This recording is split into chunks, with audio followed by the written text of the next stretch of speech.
केटा अहिले आएको एकदम खत्तम न्युजहरू आएको छ। खत्तम भन्नाले नि अब हाम्रो देशको बारेमा के एकदम नराम्रो न्युजहरू आएको छ होइन।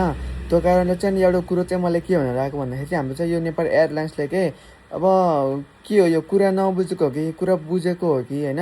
अब यस्तो परिस्थितिमा यस्तो अवस्थामा अब धेरै खाँचो भनेको अहिले हाम्रो एयरलाइन्सको हुन्छ होइन। अब एयरलाइन्सले गर्दाखेरि विपद एरियाबाट अलि सिटी एरियामा जान अथवा हस्पिटलतिर लान ठिक हुन्छ होइन।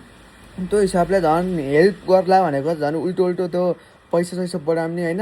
अलिक सपोर्टिङ गर्न पऱ्यो नि त होइन। अब हाम्रो बाहिरी देशले कति सपोर्ट गर्यो त्यो हिसाबले पनि हाम्रो देशमा हाम्रै देशमा पनि अब एयरलाइन्सले त्यस्तो गर्यो कि अब के यो नबुझेर गरेको कि बुझेर गरेको हो कि पैसाको यसलाई कम भएर गरेको हो कि है। यो कुरा चाहिँ के हो यो यसो गभर्मेन्ट पनि गर्नु पऱ्यो केटा हो। अनि यो नेपाल एयरलाइन्सलाई यो कम्प्लेन पनि गर्नु पऱ्यो है त केटा हो।